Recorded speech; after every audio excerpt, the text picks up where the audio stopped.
Hi mamas, and welcome to Monday Mama Phase. I have had my studies, and it's time to talk about it. So in Proverbs 6:16, we learn of 6 things that God hates. 6 things that he hates, and 7 of them are called an abomination. It's like a little bit of a riddle, so I'm going to read to you what they are. These 6 things the Lord hates indeed. 7 are an abomination to him. A proud look, the spirit that makes one overestimate himself and underestimate others. A lying tongue, and hands that shed innocent blood. A heart that manufactures wicked thoughts and plans, feet that are swift in running to evil.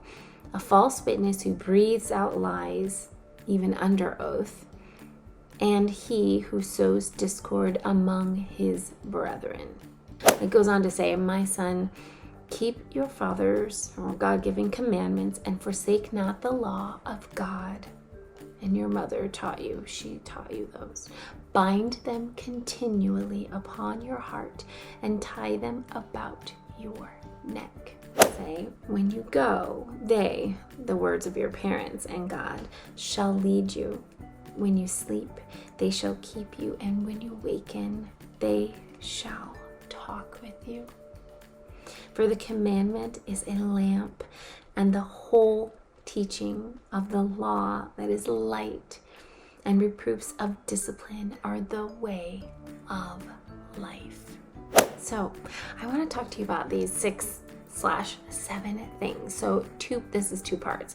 1, we should be looking out for this for our own lives as parents, as human beings, as people in this world, like earthly beings. And 2, we should be looking at this as what we should be teaching our children. So I've always been thinking like, okay, this Bible is huge. Boil it down, Lord. What should I be teaching my child? Like, I can't teach them everything. So just what are the key ones? And this is it. So here we go. Okay. So the first one, a proud look. How many times have you gotten a proud look from someone? Maybe someone who doesn't even know you, and you're like, why are you looking at me like that, right? God doesn't like it. We're supposed to humble ourselves first. We know that as Christians. So just for us as parents, it's not a good look, and God hates it. Sorry. Actually, a proud look, when someone looks at you a certain way and you haven't done anything wrong, it can actually like fester inside you, eat at you, because your flesh is going, oh my gosh, what's wrong? I don't know what I did. Why are they looking at me that way? I don't even know what's happening. Why are they looking at me? They're still looking at me. They're still looking at me. They look like they hate me. They want to eat me for breakfast. What's happening over here? And then it can make us sick. So sick to the point that now we have to sit there and pray to like defeat the demons of whatever's going on in us because we took on that proud look. So God hates that proud look because it just does no one any service. So that's for us. But for our kids, right? Can we find a way to keep them from having a proud look? Maybe your kid plays like Little League or softball or something and they win and they're really awesome, but maybe they don't always super celebrate. Maybe they go and say, hey, good game, and talk, have a heart-to-heart with someone on the other team, or they see someone who else is having a hard time and they go talk to them. Just because you're good at something or you think you're really awesome at something does not mean you get to boast around and not caring about how other people feel around you. And we really need to teach that to our children, right? They need to lead with love, not like I'm so cool. Totally not, but you know what I mean. Okay. We don't need to build ourselves up. God has already done that. He loves us. Let him do it. That's not your job. Not your job. Okay. Number 2, a lying tongue. The reason why there's like 6 things he hates, but 7 of them are abominable, is because 2 have to do with lying. So the first one is number 2. Second one is number 6, but we'll get to that in a minute. So here we go. A lying tongue. Have you ever met those people that just lie? Like, you're just shocked at how they can lie. They don't even think about it. They're just lying because they're like, yeah, it gets me what I want. I just tell that little lie and it never stops. That is the kind of thing God hates. Now, he doesn't hate the people. He just hates, the act of lying. Let's just move into that with our children. Even those little lies. Well, okay. I mean, like, I say, did your butt make music, aka fart? And Noah will be like, sometimes. No. Really though, dude? It's you and me in a room alone and it wasn't me, So, and he's like, it was Hannah. Hannah's like upstairs playing dolls or something. Yeah, God doesn't like that. Sometimes they learn from us. So if your child is going around lying, and you might be teaching it to them, when you tell like a little lie, or hey, don't tell mom, or you do something, they learn from that. So don't do that. Lead by example. You can't have a lying tongue either. Sorry, you burst your bubble. Pop. All right. Sometimes people's lying really hurts us, and that hurts God. So he hates lying. I'm gonna leave that right there. Tell the truth. Teach your children to tell the truth too. Okay. Number 3, hands that shed innocent blood. So that goes without saying, don't harm people. Don't even threaten to harm people. I knew somebody once who, because of my association with them, people wouldn't talk to me. And I learned later, they were threatening other people and to hurt, beat up. That's a good punch, wasn't it? Hurt people. And I never knew it. I was like, hi. And they're like, do I know you? To people that I was like, what happened? And I found out the acquaintance I had was threatening to cause them real physical harm. Don't do that. Hurting someone is never the answer. Hurting yourself, hurting someone else, it's never the answer. Go to God in prayer. God can fight way bigger battles than your fists could ever do. So go to God in prayer, and please do not teach your children that. Between siblings, really take heed. If one child is hurting the other, it's small offenses, but they build up, and it's not fair to your other child, and it's a learned behavior that could be hard to break later. So hates hands that shed innocent blood, and you need to watch your kids. No, I'm guilty of it, because Noah will play fight, and he might get one in on Hannah, and then I'm like, oh, okay, he didn't mean it, let's talk it out. But I'm really trying now to be mindful that he knows that it's not okay, and that she knows that I'm not letting it be okay, because that's serious business. And now even more, because God hates it. So no shedding blood, people. Number 4 is a heart that devises wicked imaginations, right? They think of evil things. We are told to think on whatever's good, whatever's pure. We have never been told as Christians to think of, revenge, of doing wrong, of hurting. Never. We've always been told God will fight our battles for us. So we're not supposed to be thinking of wicked imaginations, things of how we can harm other people. Sometimes even those thoughts can be those negative thoughts, those complaining thoughts, those whining thoughts. It's not that you're, really trying to hurt someone, but those are actually harmful or causing harm. So you might have to get rid of some of those thoughts even. I know you're thinking well, I don't conjure up horrible, evil things.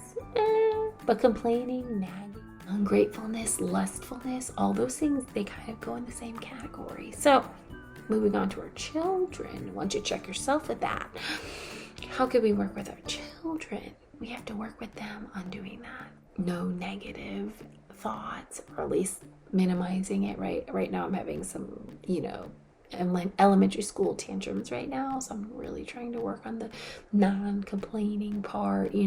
Basically, are you dying? Are we going to the hospital? If not, we're not about to cry over the plastic cup for the Barbie doll falling on the floor type thing. I don't know.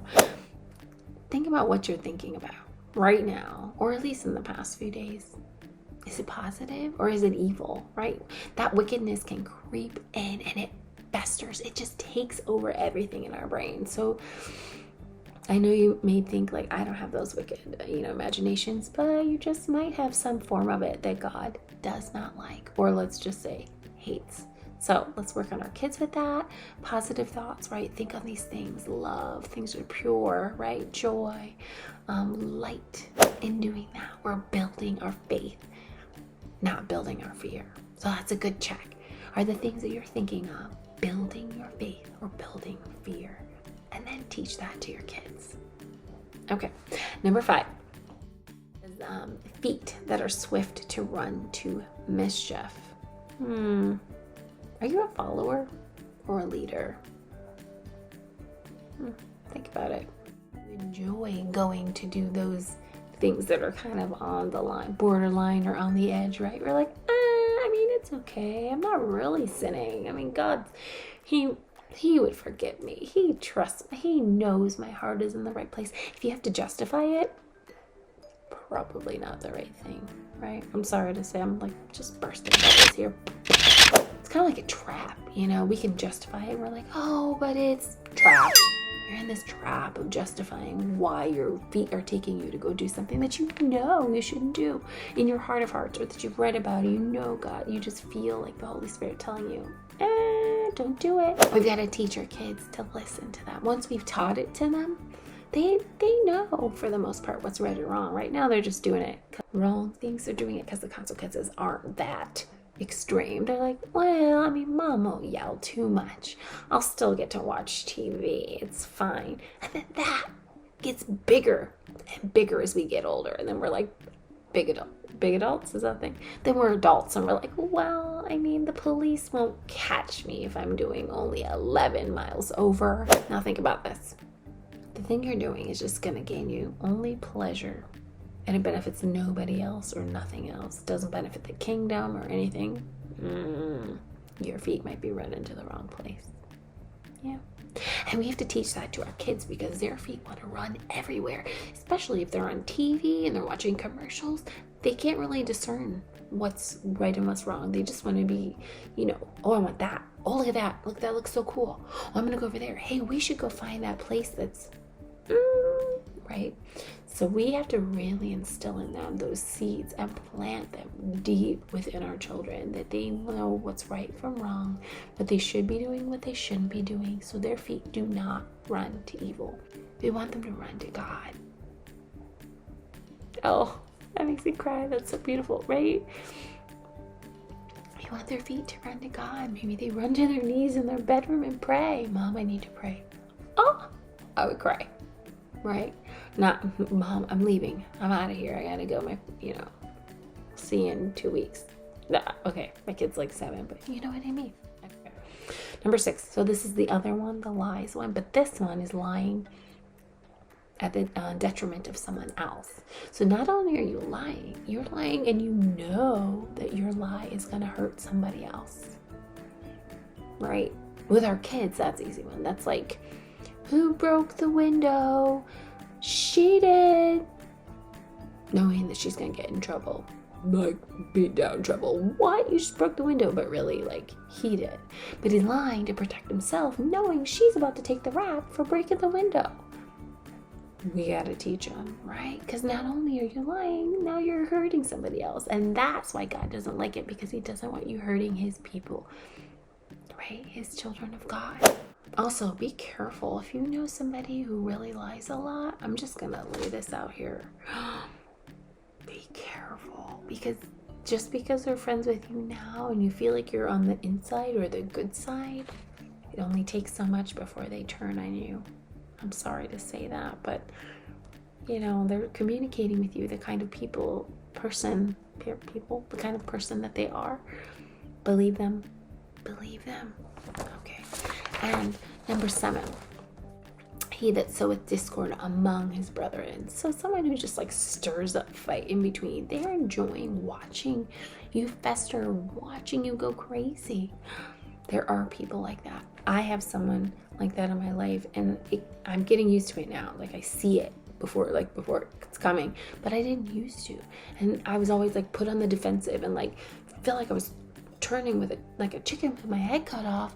I'm like, well, I don't even understand. Well, why is it? And then I realized they were like, oh, this is fun. She's gonna try and do like her best, and she's gonna try and really do that, but she can't do. Like, there are people in the world that will do that.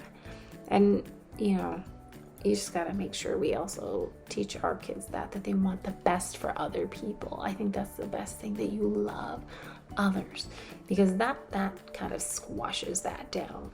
If you really love other people, everyone you meet, and you want the best for them, then you're not going to sit there and try and sow discord to have people fighting. You don't get any joy in that. That would actually hurt you. That would make you sad rather than happy.